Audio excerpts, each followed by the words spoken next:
Y'all see him in the streets struggling, young, dumb, and thuggin', give a fuck about nothing. Stuck at rock bottom, trying to come up on something. Pumping from sundown to sun. What's up, guys? Street Justice here. Welcome back to my channel. We are back for the reaction to Peaky Blinders. This is season 2, episode 4, and at this point, it's pretty damn clear that Mr. Sabini is coming for Tommy's head. We saw at the end of the last episode that he doesn't even care how reckless he's got to be to get the job done.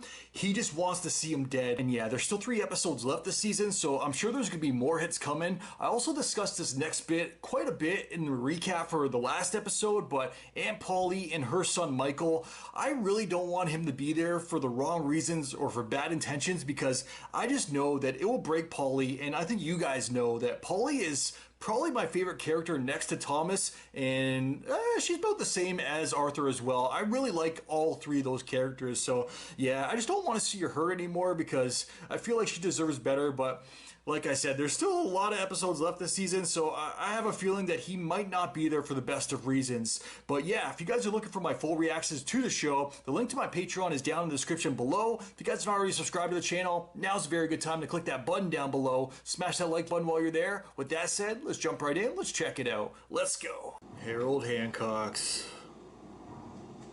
We only saw the character for like a couple scenes, and I still feel so bad for him. You might think this is a curious place for me to suggest a meeting. The surprises have only just begun. What does that mean? Look a little unsteady, Mr. Shelby. What the fuck? Take a seat. Why are they there? You're working together. Explain this, pal. Following the success of your mission, I'm gonna make you do it again. Will you shut up? can we just conduct ourselves here? Who's he gonna kill this time? Please. Here's the file. I am. Did you ask why in France?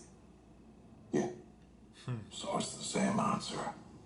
Because So he's just their personal hitman Why me? now. Because you've been chosen, Mr. Shelby. And there really is no choice. No equals. Bang. And your man here will shed no tears as he looks the other way. Alright, what's our squad up to here? We're going back to the club, Sabini's club. Thank you for not playing music during this segment. YouTube appreciates it. Let's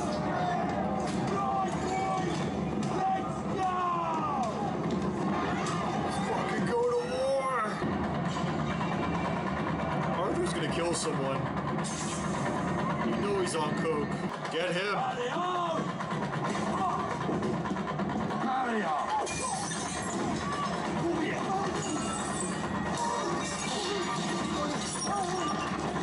Sabini's day's gone. I'll protect you there.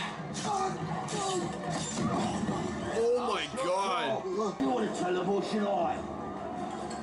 This Sabini's day is done. is under new management. I order of the Peaky Blinders. Yes, somebody to see you, Mr. Shelby. Michael. Michael. Vacancy's been filled. Mum says you want to be 80% legal within 2 years. 3. I can help. I know both sides, and well, you know you can trust me. Can he I though? want to help you, Tommy. He's getting involved in everything too quickly. Like, I just want him to hang out with Polly all day. Call her You up. found your mother. Look. See what she says. We're not open for winnings yet. I'm here to see Thomas Shelby. You guys let me know this is Tom Hardy's real life wife here. Is this a potential new love interest? I don't know if Grace is coming back. These two, they're having a day together. You wanna fuck me, Mrs. Carlton? Wow. Perhaps because I represent something to you. We should have this conversation before the booze starts talking for us. The horse is why I'm here. Purely that. Yeah, I don't think Tom Hardy would appreciate her A fucking. lot of money to train your horse, that's why I'm here. We'll see. Good. You know, I still don't know what you're going to call your horse. You'd also be called Rice's Secret. I told him he'd definitely contact the job. He said all right and moved to London then. I said I won't give him to blackmail. He knows horses, but he doesn't know Rice. So I just let him leave. Every month or so, he'd be back. Oh, unless, of course, he meets a girl. My God. You want him to do this job? Ollie, I want what you want. I'm 10 years old. There you go, lads. And after that, we'll go find you a lady of the night. Arthur. Paulie's like, no. Sir Michael. Sir Michael. Drink. This man's gonna have a heart attack. What's this? Olives. Yeah, miscellaneous. We've taken £600 on olives. Yeah, with little bits of onion. How much of that 600 came out of your pocket? It's under control. Put you down here because people are scared if you offer. Get your shit together, man. I can handle it. It's under control. It's under control. I don't think it is. What's your business? I'm sorry, I'm lost here. Yeah, well, you can't stop here. 23 seconds. Did you know they was going to take the Eden Club? I know about the Eden Club. Did you know they were going to do it before they did it? Because that's the one who's in charge, isn't it? The one who knows before it happens. If you don't know, then you don't fucking know, do you? Talk to me, Alfie. Talk to you. Here we go. All the time you were talking about dirty fucking Jews. All the fucking time, dirty fucking Jews. Everybody makes fucking jokes. I didn't know you had no sense of humour. And I'm gonna fucking mention. So for a few fucking jokes and Epsom, you fucking invite a tribe of savages into the city and just fucking unlock the fucking gates! Gates are open now. Peaky Blinders are here. I'm sorry, what are you saying, mate? Yeah, I'm sorry about the Jew thing. You saying you're sorry? Yeah. Really? Yeah. Oh, no, he might have done. He said, I'm sorry. It's all right, come on. Alfie's an old friend. My friend. This is so intense. How much better is it when we're friends? Oh, it's much better, mate, yeah. You write that down. Just write down peace. Just write down peace, right? Between the Jews and the Italians. And war. Peace and Against war. gypsies. Mr. Thomas Shelby, madam. Now he's in her neck of the woods. It's pretty nice woods. The horse is still out on the gallops. But I had Mickey prepare this report. You can read it now if you like, and then we can go see her. Before I set off from Birmingham, the car needs oil. So far away from anywhere people usually stay over. He's staying the night. Cars and not just carriages. People used to stay over all the time. I think she's a little bit lonely.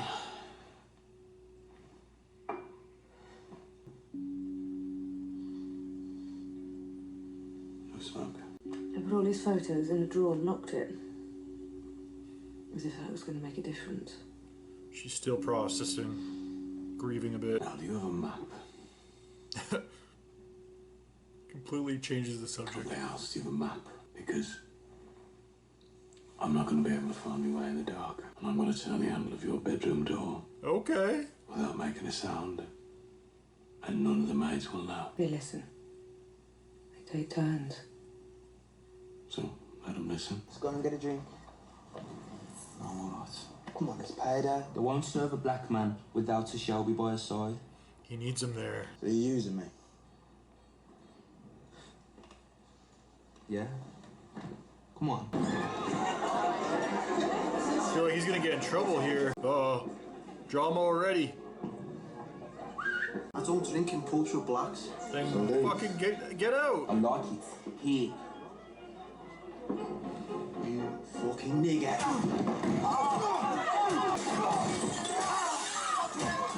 He can fight. Honey, the white kid's a Peaky blinder. He's Polly Shelby's son. He's Polly Shelby's son. Yeah, I'm sorry, I didn't know. Get out. I didn't. Get out the fucking book. No, I really didn't know. Here they are, look. Only a Peaky boys. The youngsters. What's happened to you? You've been scrapping.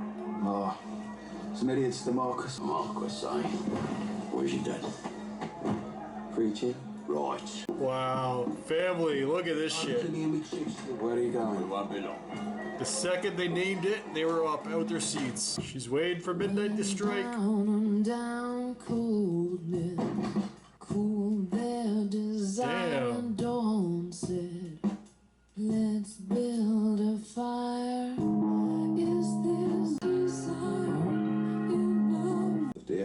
set. 3 weeks from today. And if a copper gets killed? There will be no consequences for you. I have given you my word. Which I know to be worthless. Straight up. If I should die, then you will die. Ooh. This feels like the calm before the storm right now, if I'm being honest.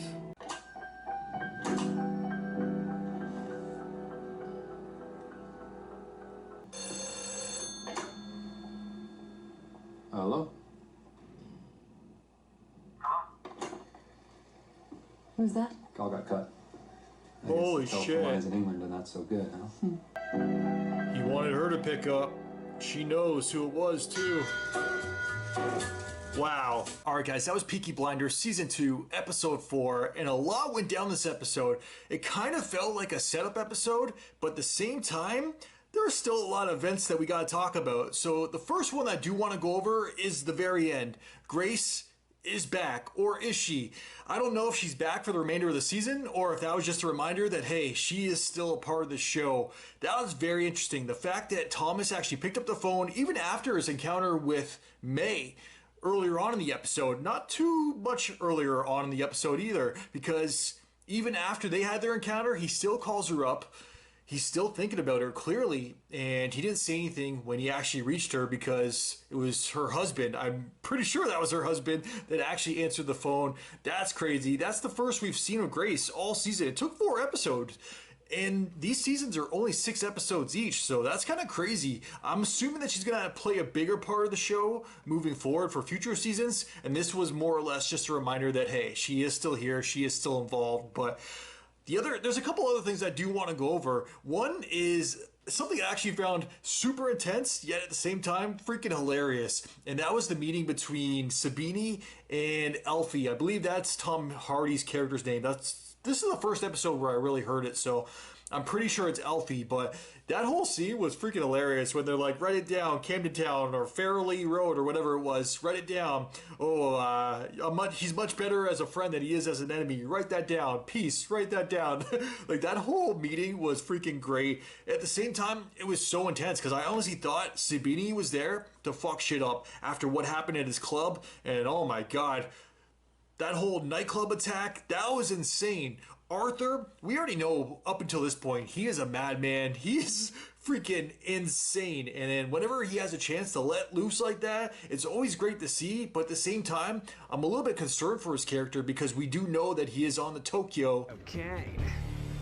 Cocaína. No. No. Even Thomas noticed this episode that Arthur clearly has a problem with it. I guess he was kind of skimming some of the profits as well, due to that miscellaneous spending, which is obviously the Tokyo. So yeah, I'm definitely concerned with Arthur, and I'm starting to think, I don't know if it was like a foreshadow, but he was going so hard this episode that I'm pretty sure he's going to have some serious side effects or health consequences because of how hard he's partying or how hard that he's going right now. And I did predict this episode, and I'm not sure if it's included or not in the final reaction or the YouTube edit, but I'm pretty sure that he's actually going to have a heart attack at some point, most likely before the end of the season, and hopefully that will be the wake-up call that he needs to kind of leave that stuff to just sell and don't get high off your own supply, you know? So yeah, I'm definitely concerned for Arthur and his character. I just don't want him to die from that. I don't think that's going to happen, but I definitely feel like he's in for a rude awakening. He's going to have a serious wake-up call at some point. The other main thing that I really wanted to go over that I kind of liked was Michael and him going out. Obviously, he was just kind of dragged out there because the Shelby name, his boy needed somebody to kind of get him into the bar, but I was all fine with that. But then seeing Michael actually get out there and then get into a little bit of trouble, you just knew some trouble was coming by him actually agreeing to go out. He was trying to play it straight, just basically do his work, do the family proud, and then go home from there, not really party with his boys, but He gave in, peer pressure, obviously. He is still a young kid. He just turned 18 this episode. And then when he actually got to the club, you knew shit was going to go down. And it eventually did, for the stupidest reasons, too. I know it was different times, but just because his boy is black, oh, I don't want to drink at the same place as him. Like, that is so stupid to me. Racism in general, I've never really understood because nobody chooses what gender or what color they're going to be. Like, how are you going to hate something when you could have just as easily been born that color? So that's one thing I've never understood about racism. But yeah, that's a whole nother topic for a whole nother day. I could go on for hours about that. So yeah, I'm definitely going to save that discussion. I just wanted to bring it up because racism is so stupid. If you're a racist person, honestly, fuck you. So yeah, back to this episode though.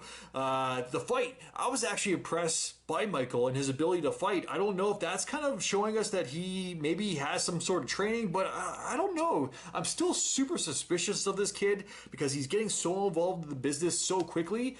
But at the same time, I don't know. I think he just might be a good kid.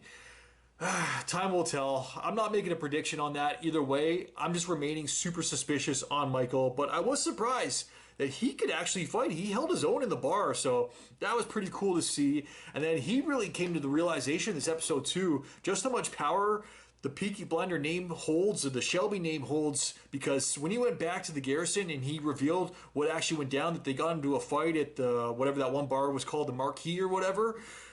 The second that he said that they had trouble there, Arthur and John, they were up out of their seats. Even Finn. And Finn is super young, but they had to push Finn back down. And then, yeah, they're like, oh, we'll be back. And you saw what came of it. I don't know if they ended up burning that one guy alive. They didn't actually show it, but I'm pretty sure they did. Hopefully they let the bar owner go because he was the only smart one out of that place that actually said, hey, do you know who the fuck you guys are fucking with right now? These are the Peaky Blinders. Like, are you guys feeling suicidal? So he's already lost his bar at that point. Hopefully they didn't do him any damage because I feel like he was the only smart one there that was actually trying to warn everyone and trying to say, don't fuck with these two. They're okay to drink here. Just mind your own business. Go on with your night. But of course, the racists didn't want to listen. But yeah, we also saw, I kind of went over it a little bit, Thomas and May. It didn't take very long. Like, the second that she was first introduced last episode, I was already like, are they going to eventually hook up? And then the very next episode, what do you know? They hook up. So, yeah, I'm pretty happy for him, but at the same time, you just know Thomas is not over Grace, and they made it very clear at the end of this episode. She's not over him as well. She knew that he was the one calling. So, yeah, I can't wait to see where the season goes. There's going to be more hit attempts or more assassination attempts out for Thomas. You already know that. Like, Mr. Sabini, he is pissed off. And now that he's actually working with Alfie, Tom Hardy's character, I hate to see it. Maybe he comes around again and starts working with Thomas, but I don't think Mr. Sabini is making it out this season. As always, definitely let me know your guys' thoughts in the comments down below. If you guys can like and subscribe, it really helps my channel grow. Until next time, I am out. Enjoy your day. Peace. Well, I didn't smoke enough for you, didn't drink enough for you, wasn't fun enough for you, wasn't good enough for you, damn. You play me like a yo-yo and shit. Well, I'm not the one to be yo-yoing with you.